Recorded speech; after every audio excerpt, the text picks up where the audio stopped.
Says, Sammy, I loved your testimony when you got saved. May the Lord watch over you. Were you approached in prison, or was this something that happened to you after you got out? No, it's something that happened to me after I got out. I know a lot of guys who turn around in prison, they find Jesus, they find God, they find this, because they're looking to get out a little early, some of them. Some of them may have had that feeling in prison, I don't know. But no, I didn't find God or Jesus in prison. When I got out, it happened quite a while after I got out, where I had a few things happen and I always believed in God. I just didn't believe in religions. Everybody has a religion. The Jews, the Catholics, Christians, Muslims, everybody has a religion, a path to God. The Indians do, I know that for a fact. I did some Indian work when I was in prison. Wicca, everybody has a path to God. The path to God, I stopped believing in that, a priest or something. I was asked in prison by a priest one time, tell me your sins. And I said, okay, I'll tell you my sins. Tell me yours. And he didn't want to tell me his, so we didn't talk. I did time at different times with 2 different priests in prison for molesting little boys. And one, not only little boys, but little girls too. So I don't believe in, I'm going to pray to somebody who's going to tell me something like that and do 10 times worse than I'm doing. So, but I always believed in God. I still believe in God. And I had, things happened to me and I became a born-again Christian.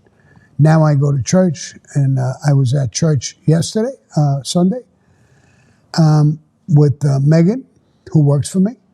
We went there. It's not the first time we've been going there.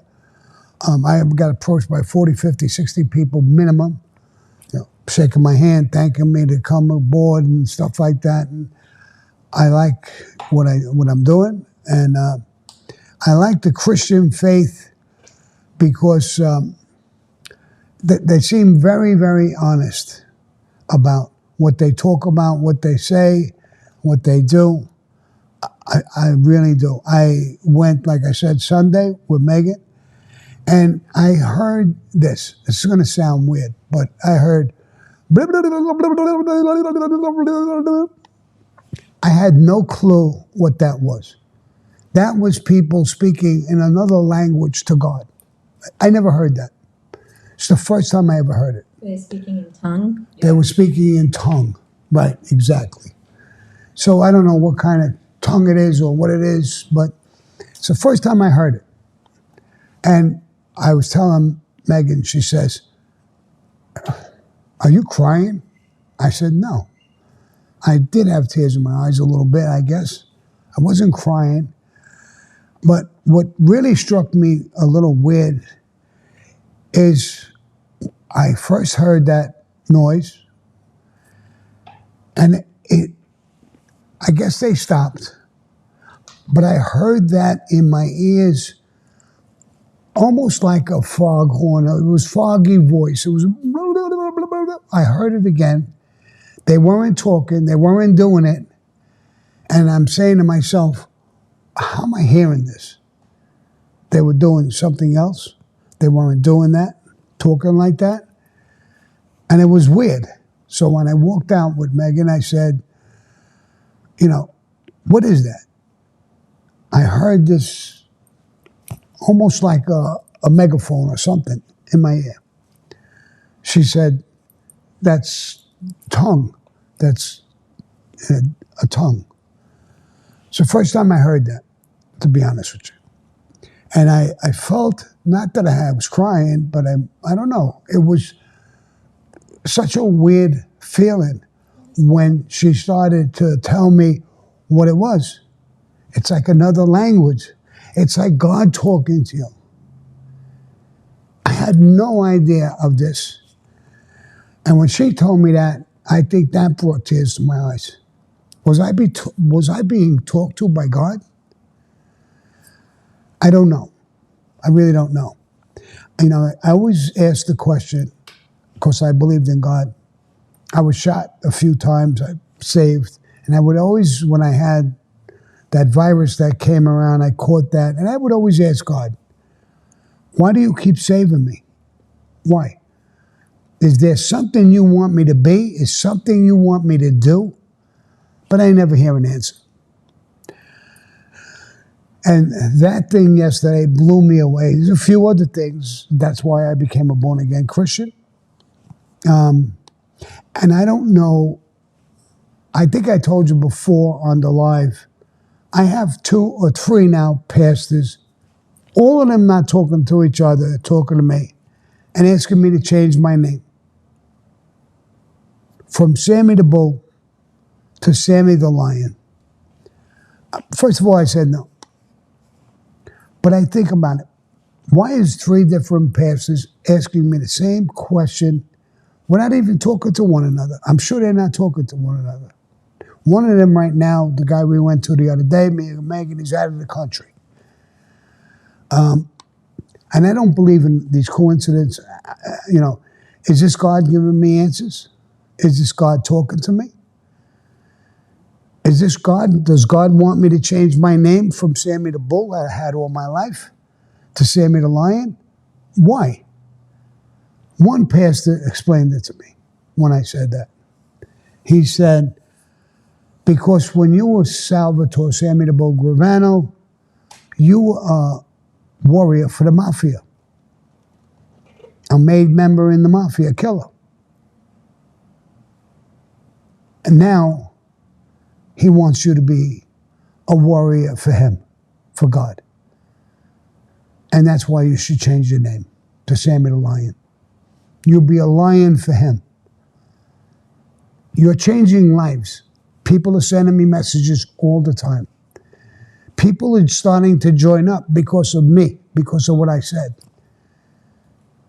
So after Megan went home, I talked to God again. Do you really want me to change my name? Is this benefiting you that people now are going to Christian churches? Are you talking to all of these pastors? Of course I didn't get an answer. But it makes me think. I do believe in God, and I do believe I was saved a bunch of times. I do believe in that. You believe in him, he'll help you. He'll do good things for you in life. He's not going to make you win the lottery. He's not going to make you pick up this beautiful girl that you like. He's not going to do stupid shit.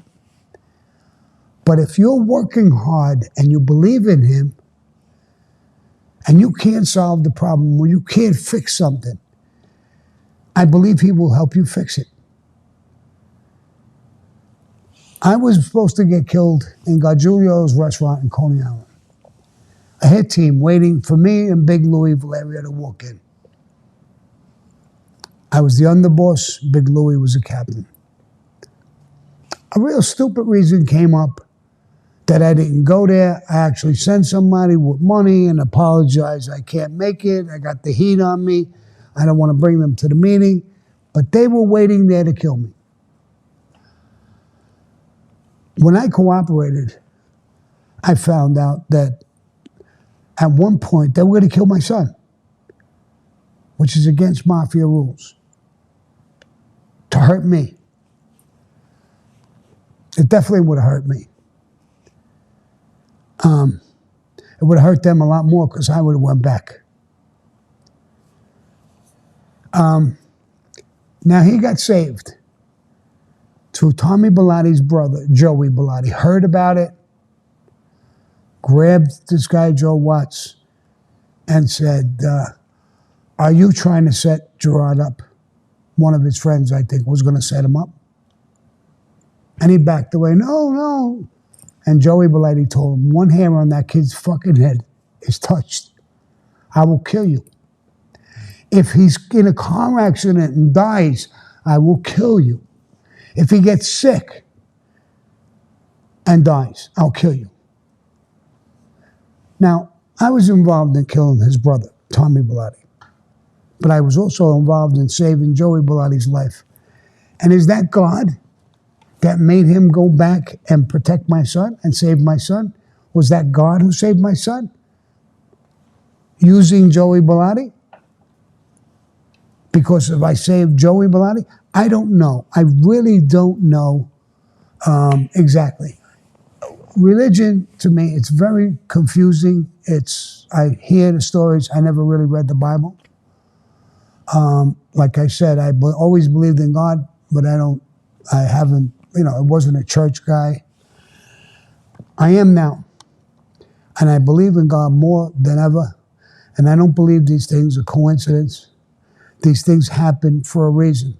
And some of these things are so weird that it has to be an intervention for God. I cooperated years ago. I could be dead, and I'm not. Here I am talking to you. I talk to so many people who now believe in what I did and believe in me a little bit, asking me for advice in their marriage and this and that and the other thing. And I love it. At the church with Megan again, I'm going to get back to that. There's a guy who has a ministry. He's not a pastor. He's not a priest. He has his own little ministry.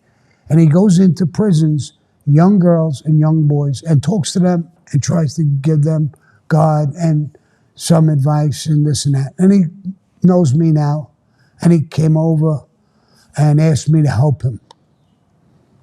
And I talked to him a little bit. Rough guy, tough guy, all tatted. Right, Megan? All tough guy, no, And I told him, I'm on parole. I don't think I'm be able to get into a prison. I don't think the warden or people, they won't let me in a prison. He says, I got connections, I could get you in. I said, well, I got to call my parole officer because I just can't walk into a prison. I'm on parole. I'd have to ask the parole officer. So I talked to him the other day, and I told him what happened. And he told me, Sammy, if they can get you in, I'm not going to try to get you in, but if they can get you in, the answer from us is yes, you can go. So, now that's a little weird too. People who've been in prison, you're not just going to walk into prison, especially if you got a past like mine. And wardens won't. If I get in, it'd be a half a miracle. And I believe it would be God's will. If they say, we have permission to take you next week, and the parole officer says yes, I believe that's God's will, and I'm going to go.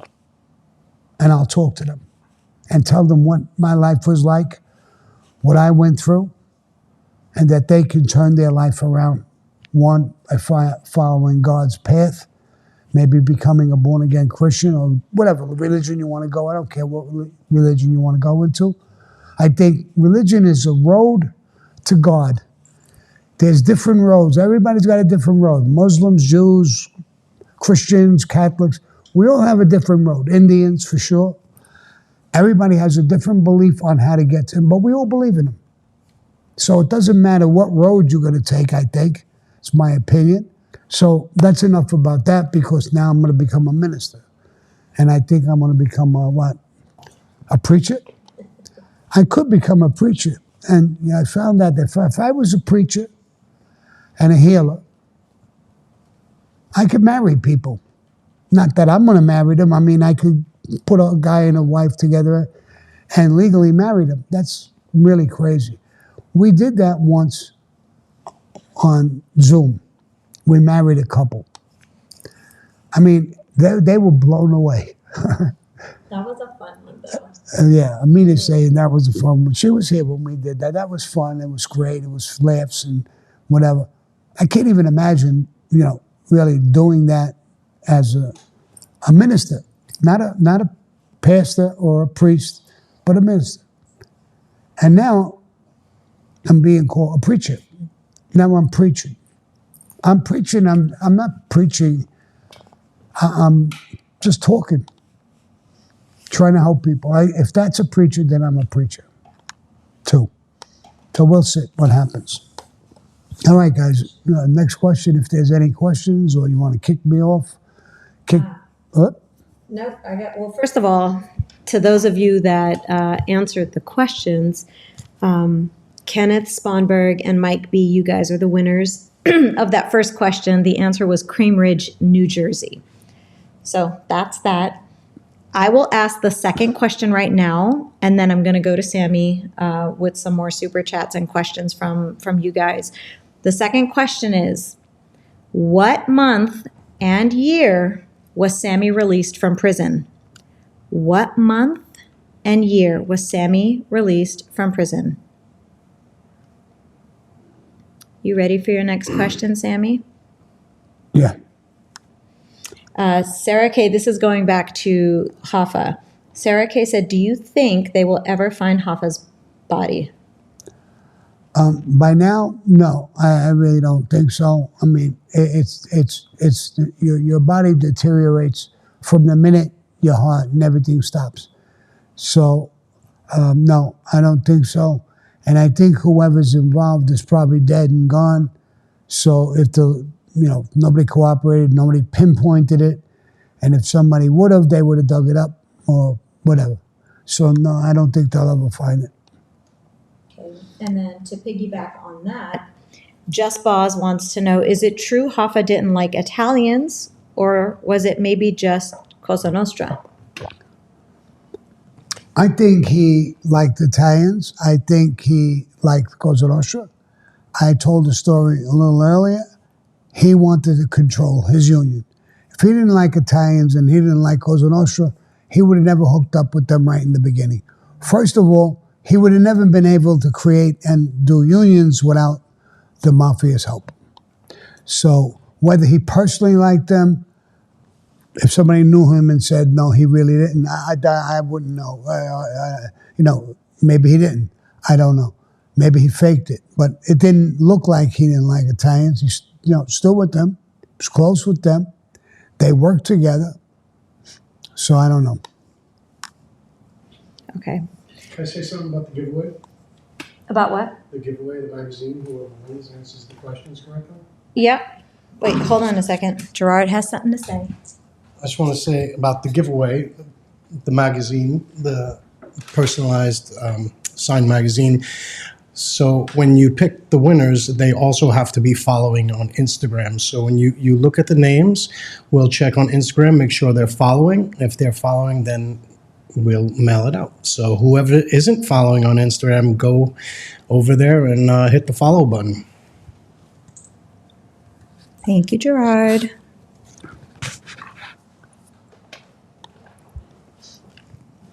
Okay. A couple more in the super chat. El Frago says, Don Fanucci Espresso. John Anuccio. Don Fanucci Espresso. Don Fanucci Espresso. I don't know, but he's got an espresso with a pistol next to it. So. He's got a pistol next to it? I think he's saying he's going to buy you an espresso. I'm pretty sure that's what that means. All right. And then Here's the Deal says, why was Joe Waverly allowed to hit a federal prosecutor and multiple cops? Wasn't that against Mafia rules, or was Waverly that untouchable? I didn't know Joe Waverly personally. He was a real tough guy from what I understand. I'm not sure, we don't kill cops or people or innocent people for nothing. A cop has a job to come after bad guys, whether they're the Mafia or anybody else. We have a job to stay out of trouble. Maybe he hit a corrupt cop. I don't know why he hit cop or more. He don't have permission to do that. He's got to have permission, actually, from a boss. But he might have a good reason. I don't know. To hit a cop, it's not that there's a rule that we can't kill cops. It's a stupid fucking thing, because what you're going to do is bring down law enforcement in every capacity. Almost literally what John Gotti did. Now you got the FBI, CIA, New York organized crime, all of these agencies and stuff. That's what happened with John. All of them got together to come and they hurt everybody. So killing a cop or doing things like that does the same thing. So it's not a rule that you can't.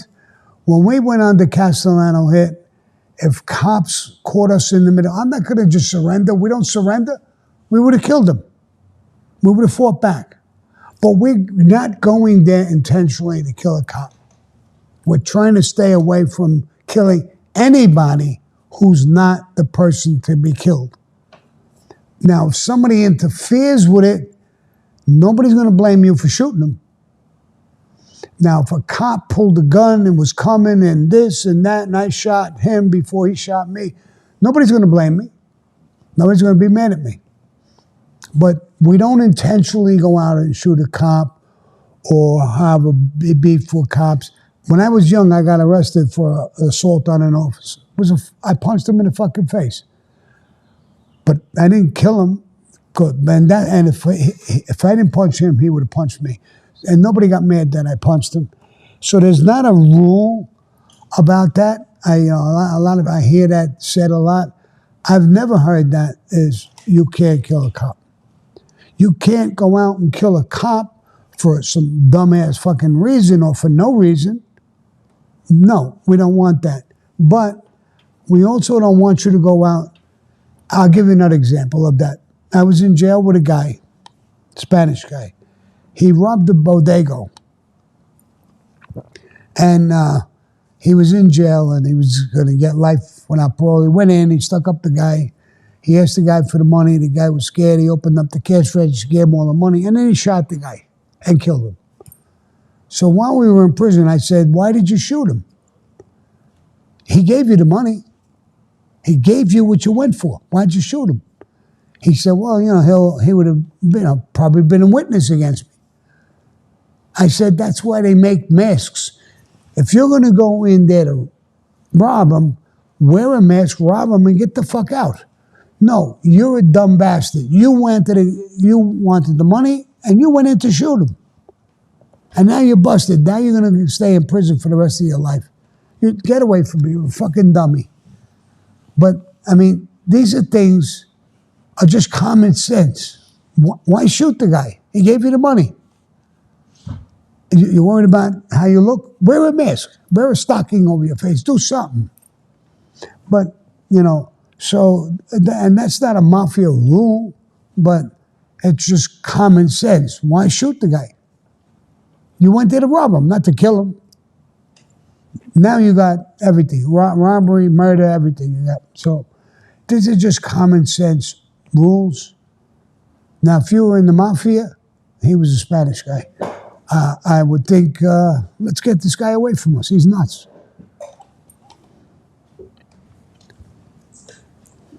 Sammy. So we've got Jassim from Kuwait. Do you remember Jassim? He's in the super chat. He said, tell Sammy, JD says, come to Kuwait, ticket and everything is on me. Hey, Jassim, what about me? Hello. Amelia wants to come. Listen, Jassim, Kuwait. Now, isn't that the country who just gave Trump a $400 million plane? No, that was, I think that was Qatar. Who? Qatar. Qatar. Oh, it's a different country? Yes. I was going to say, bro, you're going to give me a fucking cup of coffee and you're giving him a $400 million plane? What, are you mad at me? He also said he just sent you a galaxy on TikTok. So. Oh, thank you. Let's see. A galaxy? Is Yeah, that a car? No. It's like the Oh, Milky Way. all right. G. Sperry, also in the super chat. Okay. He says, which family was involved in erotic businesses in Times Square when it boomed? And also Rockaway Beach and Coney Island. I'm not sure about Rockaway Beach and in Coney Island, but in New York, a DB, who was a made guy with us, a captain with us, he was killed. He was probably one of the biggest pornography distributors. He didn't make the films, but he distributed them all over the world. So he was extremely big. Everybody who made them had to go to him to sell them. So, I really wasn't in the porn business, so I really don't know who the hell was in it and who wasn't in it. I know there was guys in it. There was a lot of mob guys. There was some guys in the Colombo family who made some famous Behind the Green Door or something like that. They made an X-rated movie that made millions of dollars. You know, don't underestimate these X-rated movies. Some of them, they make a lot of money too. So there was guys who was in it. I wasn't in it. I didn't understand that business. I was never part of it. Okay, real quick, I just want to announce the two winners for the second question. Pedram Gorban and SMB26. Both of you send an email to support@sammythebull.com. And also make sure that you're following on YouTube, Instagram, hell, throw in TikTok too. All right. One last couple of questions before we wrap it up because we're over our time. Sterling, do you have anything on your end over there? Sure. I have one question from TikTok. Sammy, can you tell a story about Neil Delacroix and his relationship with Paul Castellano? You know, believe it or not, he had a very good relationship with Paul Castellano. They were pretty close. When John Gotti and Angelo Ruggiero went to him, he was dying, Neil, and asked, you know, we were going to kill him. He said, absolutely not. He actually said, the boss is the boss. At one point, Frankie DeChico told me they were told, he told John Gotti and Angelo Ruggiero, you guys broke every fucking rule in the book. And now you want to kill him? What the fuck did he do wrong? He's the boss. He wants the tapes. Give him the tapes. You're caught up on the tapes. I'll sit down for you and try and save you. If you're scared, then run. But he would not agree with the murder of Paul Castellano. And he actually died. We held back. He died before the hit. Once he died, then the hit went forward.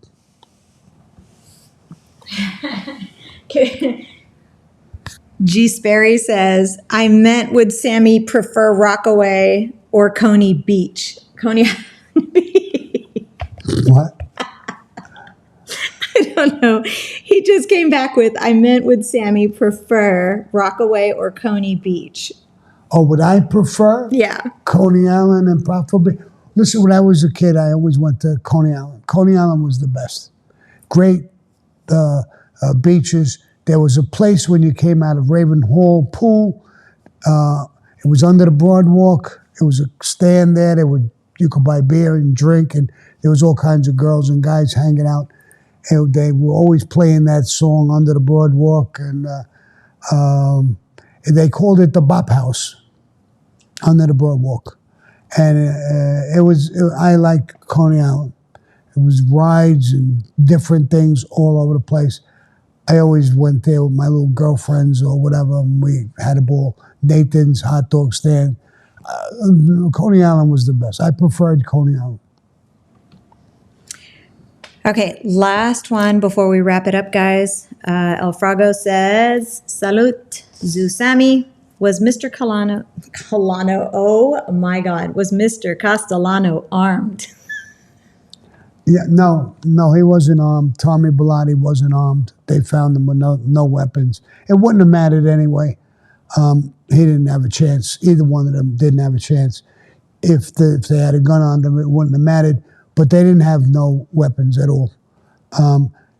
It wasn't that we weren't worried about them having weapons, and we were worried about the crowd. I mean, tens of thousands of people. This happened right in front of all of them. And there was cops on every corner. We didn't worry about them either.